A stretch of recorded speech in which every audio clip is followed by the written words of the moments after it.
आप देख रहे हैं लाइव इंडिया हर पल। नमस्कार, आप सभी दर्शकों का लाइव इंडिया हर पल में स्वागत है। मैं हूं आपके साथ पूजा दुबे। अगर बात करेंगे वेस्ट एशिया संघर्ष की, तो इसको लेकर के भारत में भी कई सारी चर्चाएं जो है वो काफी ज्यादा जोरों पर है। और अगर हम लोग बात करेंगे प्रधानमंत्री नरेंद्र मोदी की, तो उन्होंने जहां पिछले दिनों लोकसभा के अंदर में वेस्ट एशिया संघर्ष को लेकर के बातचीत की है, अपनी बातों को रखा है और किस तरीके से सरकार काम कर रही है, इन सारी चीजों को रखा है। आज की अगर बात करेंगे तो आज खुद प्रधानमंत्री नरेंद्र मोदी ने राज्यसभा में अपनी बातों को रखा है और राज्यसभा में प्रधानमंत्री नरेंद्र मोदी ने कहा है वेस्ट एशिया में युद्ध शुरू हुए 3 सप्ताह से अधिक हो चुके हैं और युद्ध की वजह से दुनिया भर में गंभीर एजेंसी संकट है वो यहाँ पर पैदा हो रहा है और साथ ही भारत के लिए भी यह स्थिति चिंता की बात है। और युद्ध की वजह से हमारे ट्रेड रूट पर भी काफी ज्यादा असर पड़ा है। इसको लेकर के उन्होंने अपनी बातें रखी है, कहा है कि इससे पेट्रोल, डीजल, गैस और अन्य जो सप्लाई पर भी काफी ज्यादा असर पड़ा है। माननीय सभापति जी, पश्चिम एशिया में चल रहे युद्ध और उससे बनी परिस्थितियों से हम सभी परिचित हैं। मैं आज संसद के उच्च सदन के सामने और देशवासियों के सामने इन विकट परिस्थितियों पर सरकार का पक्ष साझा करने के लिए उपस्थित हुआ हूं। पश्चिम एशिया में चल रहे इस युद्ध को 3 सप्ताह से अधिक का समय हो चुका है। इस युद्ध ने पूरे विश्व में गंभीर ऊर्जा संकट पैदा कर दिया है। भारत के लिए भी ये स्थिति चिंताजनक है। इस युद्ध से हमारे व्यापार के रास्ते प्रभावित हो रहे हैं। इससे पेट्रोल, डीजल, गैस और फर्टिलाइजर जैसे जरूरी सामान की रूटीन सप्लाई प्रभावित हो रही है। गल्फ देशों में करीब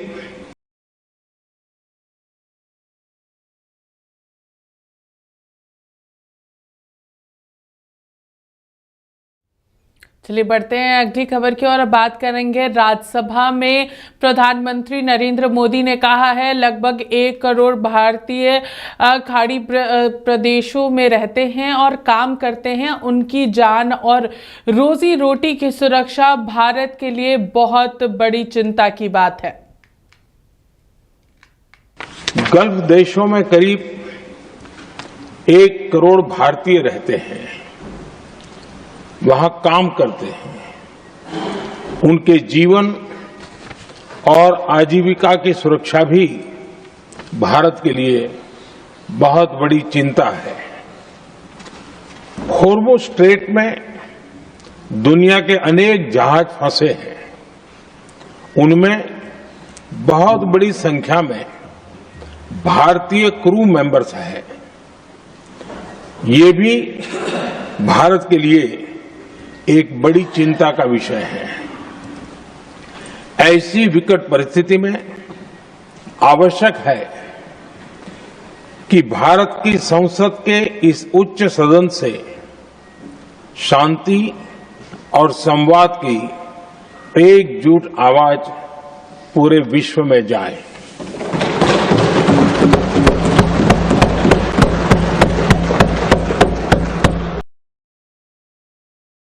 सभा में प्रधानमंत्री नरेंद्र मोदी ने कहा है मैंने ज्यादातर वेस्ट एजेंसी देशों के साथ, हेड स्टेट्स के साथ 2 बार बात की है। हम सभी एक ही गोल की ओर बढ़ रहे हैं। देशों के साथ लगातार बातचीत का दौर जो है वो चल रहा है। हम ईरान, इजराइल और यूएस के साथ भी बातचीत कर रहे हैं। युद्ध की शुरुआत के बाद से मैंने पश्चिम एशिया के ज्यादातर देशों के राष्ट्राध्यक्षों के साथ 2 राउंड फोन पर बात की है। हम गल्फ के सभी देशों के साथ लगातार संपर्क में हैं। हम ईरान, इजराइल और अमेरिका के साथ भी संपर्क में हैं। हमारा लक्ष्य डायलॉग और डिप्लोमेसी के माध्यम से क्षेत्र में शांति की बहाली का है। हमने डी एस्केलेशन और हॉर्मुज स्ट्रेट खोले जाने पर भी उनसे बात की है। कमर्शियल जहाजों पर हमला और हॉर्मुज स्ट्रेट जैसे अंतर्राष्ट्रीय जलमार्ग में रुकावट अस्वीकार्य है।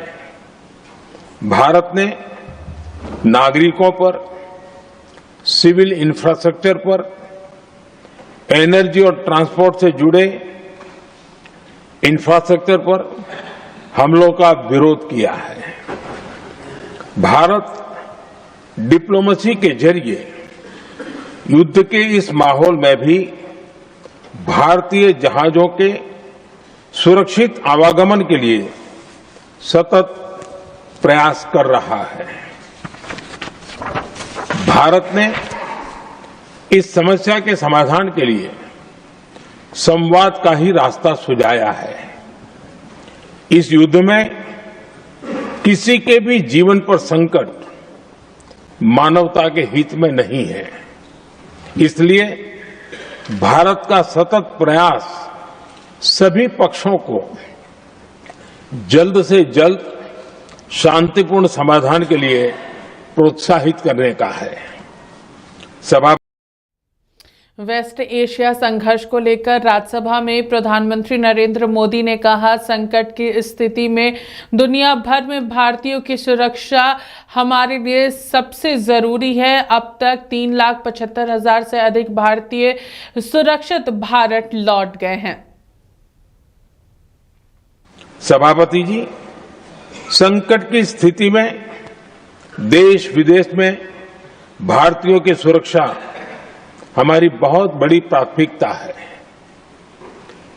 युद्ध शुरू होने के बाद से लेकर अब तक 3,75,000 से अधिक भारतीय सुरक्षित भारत लौट चुके हैं।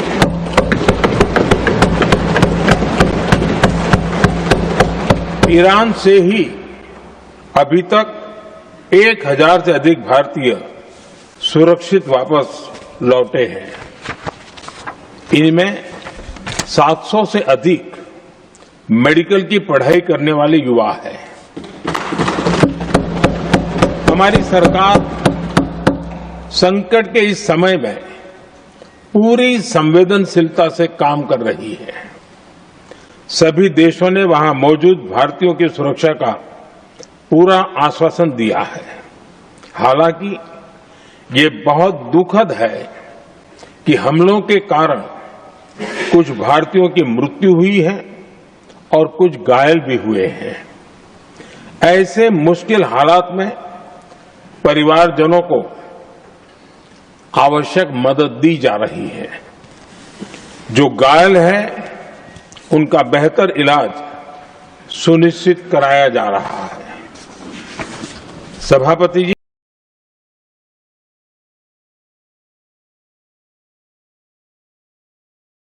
बात करेंगे प्रधानमंत्री नरेंद्र मोदी की। तो राज्यसभा में प्रधानमंत्री नरेंद्र मोदी ने कहा है, युद्ध के बाद से ही लगातार मुश्किलें जो है वो बढ़ती जा रही हैं। मुश्किल हालात के बावजूद हमारी सरकार ने बातचीत की और साथ ही साथ कूटनीति के जरिए रास्ता बनाने की कोशिश की है। सभापति जी, हॉर्मुज स्ट्रेट विश्व व्यापार के सबसे बड़े रूट्स में से एक है। विशेष तौर पर कच्चे तेल, गैस और फर्टिलाइजर से जुड़ा परिवहन इस क्षेत्र से बहुत बड़ी मात्रा में होता है। युद्ध के बाद से ही हॉर्मुज स्ट्रेट में जहाजों का आना जाना बहुत चुनौतीपूर्ण हो गया है। लेकिन विपरीत परिस्थितियों के बावजूद हमारी सरकार ने संवाद से, कूटनीति के माध्यम से रास्ते बनाने का प्रयास किया है।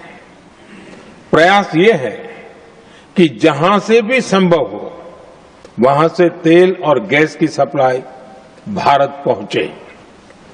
ऐसी हर कोशिश के नतीजे भी देश देख रहा है। बीते कुछ दिनों में दुनिया के अनेक देशों से कच्चा तेल और एलपीजी से भरे जहाज भारत आए हैं।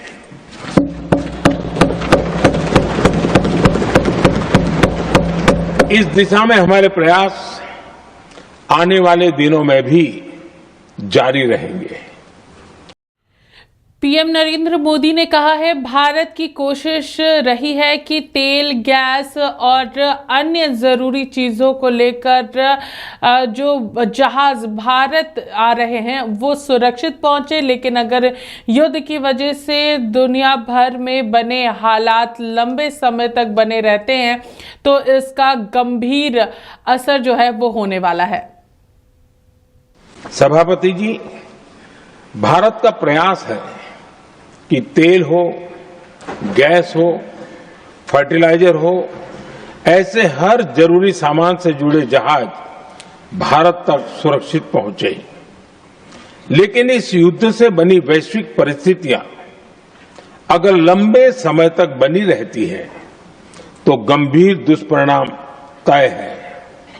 इसलिए भारत ने अपनी रेजिलियंस बढ़ाने के लिए जो भी प्रयास बीते वर्षों में किए हैं उनको और गति दे रहा है।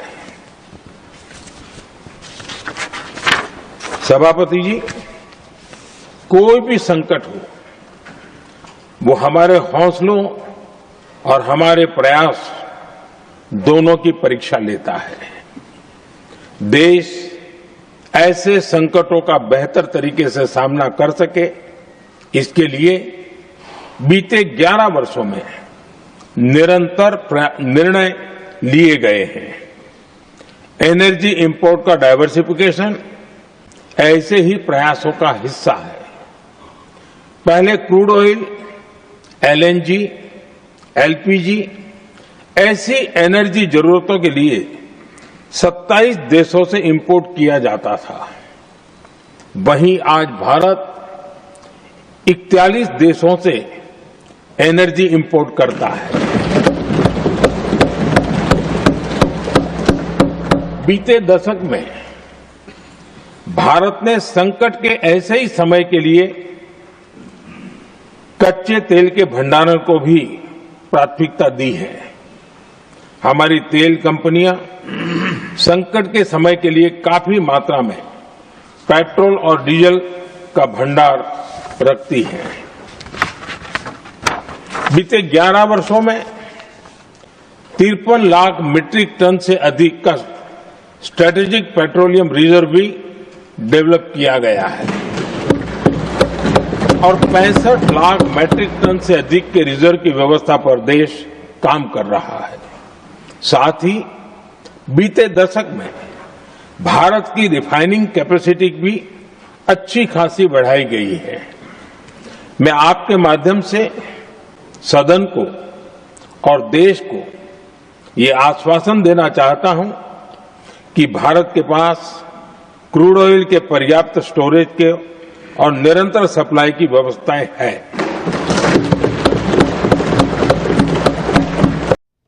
राज्यसभा में प्रधानमंत्री नरेंद्र मोदी ने कहा है कि हमारी सरकार की कोशिश है कि हर फ्यूल के तरीके सिर्फ एक सोर्स पर बहुत ज़्यादा डिपेंडेंट ना रहें। एलपीजी के अलावा सरकार पीएनजी पर भी जोर दे रही है। पिछले 10 सालों में पीएनजी कनेक्शन पर बहुत काम हुए हैं।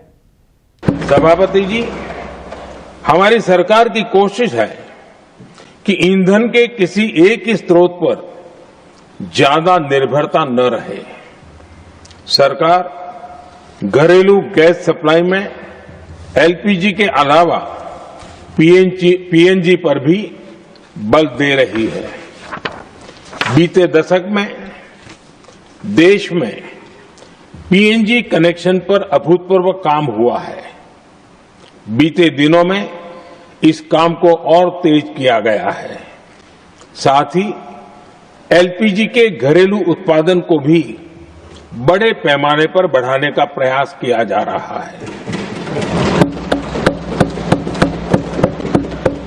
सभापति जी, बीते वर्षों में सरकार का निरंतर प्रयास रहा है कि हर सेक्टर में दूसरे देशों पर निर्भरता कम से कम हो, हम ज्यादा से ज्यादा आत्मनिर्भर हो, यही एकमात्र विकल्प है।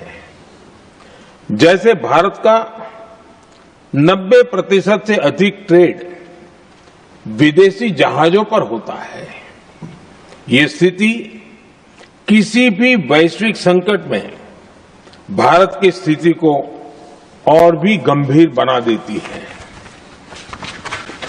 इसलिए सरकार ने मेड इन इंडिया जहाज बनाने के लिए करीब 70,000 करोड़ रुपए का अभियान शुरू किया। भारत आज ship building, ship breaking, maintenance and overhauling ऐसी हर सुविधा के निर्माण पर तेज गति से काम कर रहा है।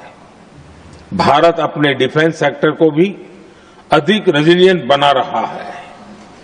बीते दशक में किए गए प्रयासों से भारत आज अपनी जरूरत के अधिकांश हथियार भारत में ही बना रहा है। एक समय था, बात करेंगे प्रधानमंत्री नरेंद्र मोदी की, तो राज्यसभा में प्रधानमंत्री नरेंद्र मोदी ने कहा है मौजूदा संकट ने पूरी ग्लोबल इकोनॉमी को हिलाकर रख दिया है। वेस्ट एशिया में हुए नुकसान से सिर्फ पूरे दुनिया भर में असर जो है वो यहाँ पर हो रहा है। अब भारत पर इसका कम से कम असर हो, इसके लिए लगातार कोशिश की जा रही है। आदरणीय सभापति जी, वर्तमान संकट ने पूरी दुनिया की इकोनॉमी को हिला दिया है। अभी तक पश्चिम एशिया में जो नुकसान हुआ है उससे रिकवर होने में भी दुनिया को बहुत समय लगेगा। भारत पर इसका कम से कम दुष्प्रभाव हो, इसके लिए निरंतर प्रयास किए जा रहे हैं। हमारी इकोनॉमी के फंडामेंटल्स मजबूत हैं और सरकार पल पल बदलते हालात पर नजर रखे हुए है। सरकार इसके शॉर्ट टर्म, मीडियम टर्म और लॉन्ग टर्म ऐसे हर प्रभाव के लिए एक रणनीति के साथ काम कर रही है। भारत सरकार ने एक इंटर मिनिस्ट्रियल ग्रुप भी बनाया है। ये ग्रुप नियमित मिलता है और हमारे इंपोर्ट एक्सपोर्ट में आने वाली हर दिक्कत का आकलन करता है और ये ग्रुप आवश्यक समाधान पर भी निरंतर काम करता रहा है। जैसे कोरोना के समय में अलग अलग सेक्टर्स की चुनौतियों से निपटने के लिए एक्सपर्ट्स और ऑफिसर्स के एम्पावर्ड ग्रुप्स बने थे, वैसे ही कल ही ऐसे 7 नए एम्पावर्ड ग्रुप्स का भी गठन किया गया है। ये group supply chain, petrol diesel, fertiliser, gas, महंगाई ऐसे विषयों पर त्वरित और दूरगामी रणनीति के तहत कार्रवाई करने का काम करेंगे। मुझे पूरा भरोसा है कि साझा प्रयासों से हम परिस्थितियों का बेहतर सामना कर पाएंगे।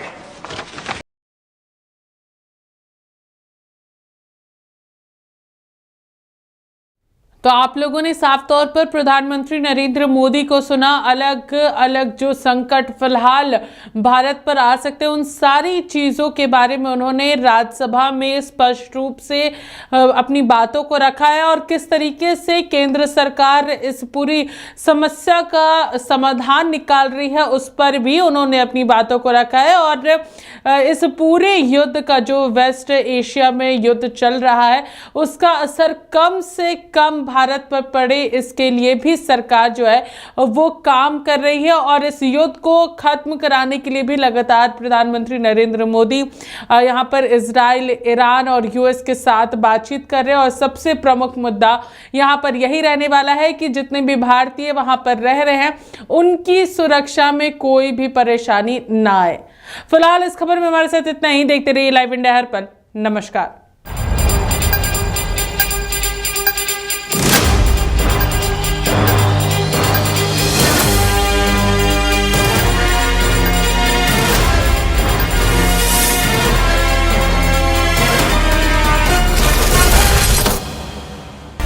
आप देख रहे हैं लाइव इंडिया हर पल।